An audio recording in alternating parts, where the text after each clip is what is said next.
देखिए, ये काम इस पे कोई कमेंट करने की ज़रूरत नहीं है। हमें इलेक्शन कमीशन पे भरोसा होना चाहिए कि उन्होंने जो भी उनके पास फीडबैक है, जो भी उनके पास जानकारी है, उसके आधार पे उन्होंने मतलब जो पहले लंबा चलता था उसको घटा के अब केवल 2 चरणों में कर दिया है। तो इस पे भरोसा, इस पे कमेंट करने की क्या ज़रूरत है? इसको तो एक ही बात करनी चाहिए कि भाई हर लोकतंत्र है, लोकतंत्र में सरकार चुनने का अधिकार जनता को है। बिहार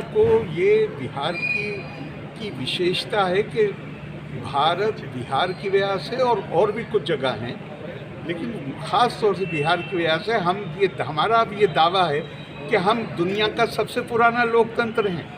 वैशाली यहाँ पर है, तो अब अगर हम दुनिया के सबसे बड़े देश हैं, दुनिया के सबसे पुराने लोकतंत्र हैं, तो लोकतंत्र की मर्यादाओं का सम्मान करना चाहिए। सर, मर्यादा ये नहीं है कि हम उस पर सवाल उठाने लगे। सर, चीफ जस्टिस पर जिस तरह से जो है चापा गया कैसे देखें? अब ये बहुत बड़ा देश है, यहाँ पे ऐसे इस किस्म की को इस पे सिर्फ और सिर्फ इस पे दुख जताया जा सकता है और ये एक मर्यादा का उल्लंघन है।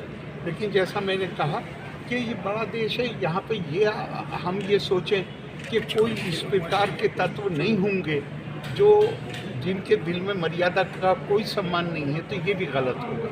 लेकिन इसको सार्वजनिक तौर पे ये निंदनीय काम है और जुडिशरी ख़ास तौर से हमारे लिए सम्मान, और वहाँ पे हमारा तरीका नहीं है कि वहाँ पे हम कोई भी हमें उनके फैसले, उनकी कोई बात हो उसके खिलाफ अपील में जाने का अधिकार है, लेकिन ये अधिकार किसी को भी नहीं है। ये तो बहुत ही निंदनीय घटना है। ये भी अधिकार नहीं है कि मैं किसी उनके जजमेंट को या उनके एक्शन को पब्लिकली डिस्कस इस तरह से करूं जिस तरह से उनकी इंटेग्रिटी पे कोई सवाल खड़ा हो सके। थैंक यू, धन्यवाद।